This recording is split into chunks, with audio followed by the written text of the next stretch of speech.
ఇదే అంశంపై స్పందించడానికి మనతో ఉన్నారు టీడీపీ సీనియర్ నాయకులు పిల్లి మాణిక్యరావు గారు. మాణిక్యరావు గారు నమస్తే సార్, వెల్కమ్. నమస్తే అండి. సార్ వినే ఉంటారు, అంబటి రాంబాబు మార్నింగ్ ఈ బూతులతో విరుచుకుపట్టడం ముఖ్యమంత్రి చంద్రబాబు నాయుడు మీద, ఇప్పుడు మళ్ళీ వెనకడుగు వేయటం. ఈ వయసులో నేను అలాంటి మాటలు మాట్లాడాల్సింది కాదు, నన్ను అడ్డుకున్న టీడీపీ కార్యకర్తల మీద మాట్లాడుతూ అనుకోకుండా చంద్రబాబు నాయుడు గారి పేరు వచ్చింది, అదేమంటే అరెస్ట్ కూడా సిద్ధం అంటే అరెస్ట్గా భయపడ్డాడు కాబట్టి ఇప్పుడు మళ్ళీ వెనక్కి తీసుకుంటున్నాను అంటున్నాడు ఆయన. ఇది ఒకసారి కాదు సార్, టైమ్ అండ్ అగైన్ జరుగుతూనే ఉంది.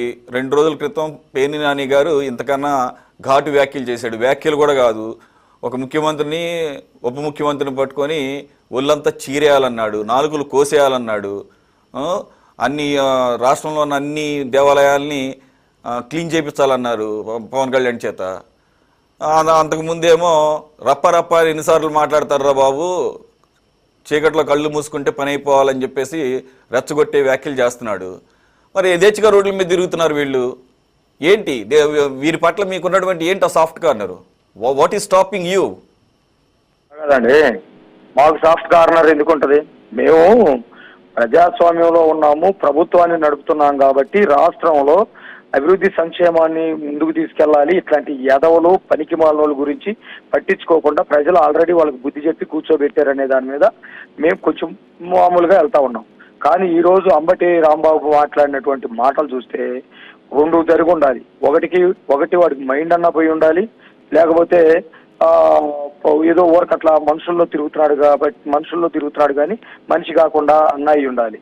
చంద్రబాబు నాయుడు గారిని ప్రజలు ఎన్నుకున్నారు. ఆంధ్రప్రదేశ్లో ఉన్నటువంటి ప్రజలందరూ కలిసి ఎన్నుకున్నారు. రాజ్యాంగబద్ధంగా ముఖ్యమంత్రి పదవిలో ఆయన కొనసాగుతూ ఉన్నారు. అలాంటి వ్యక్తిని మాట్లాడితే ఇమ్మీడియట్ గా అరెస్ట్ చేయాలని చెప్పాం. మాకెందుకు సాఫ్ట్ కార్నర్ ఉంటుంది? ఎస్పీ దగ్గరికి వెళ్ళి కంప్లైంట్ ఇచ్చాం, అరెస్ట్ చేయమని చెప్పాం. 24 hours లో అరెస్ట్ చేయకపోతే పోలీసులు చేతగాంతనంగా భావించి జుట్టు పట్టుకొని లాక్కొచ్చి పోలీస్ స్టేషన్లో పడేస్తామని చెప్పాం. మేము ఆ మాట కట్టుబడి ఉన్నాం. నెంబర్ 1.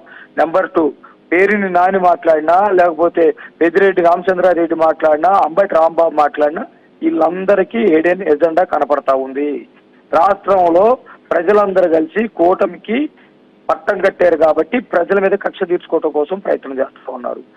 కక్ష తీర్చుకోవటం అంటే ఏంటి? అలజడులు సృష్టించాలి, వాళ్ళ మనోభావాలు దెబ్బతినే విధంగా మాట్లాడాలి, ఏదో ఒకటి గొడవలు రేపుకెత్తించే విధంగా మాట్లాడాలని వాళ్ళు ప్రయత్నం చేస్తున్నారు.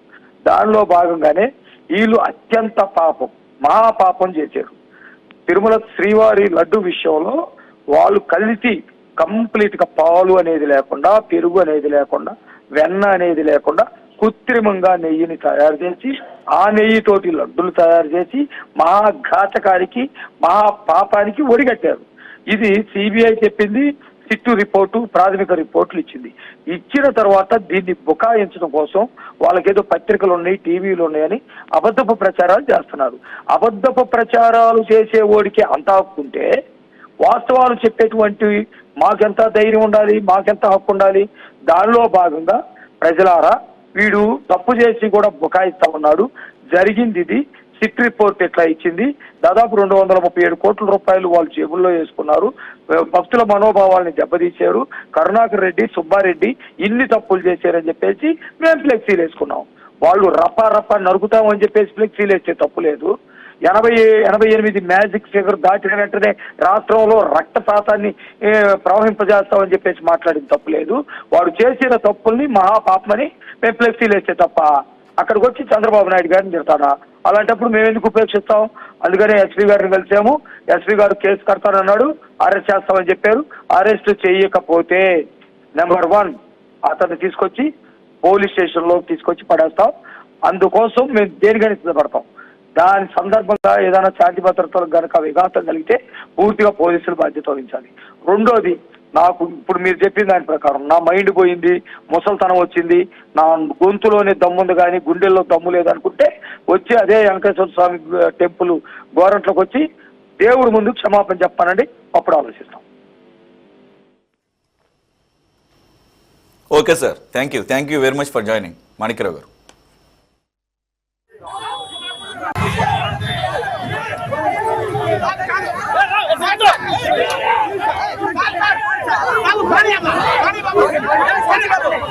Vamos, पानी बाबू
पानी बाबू बाबू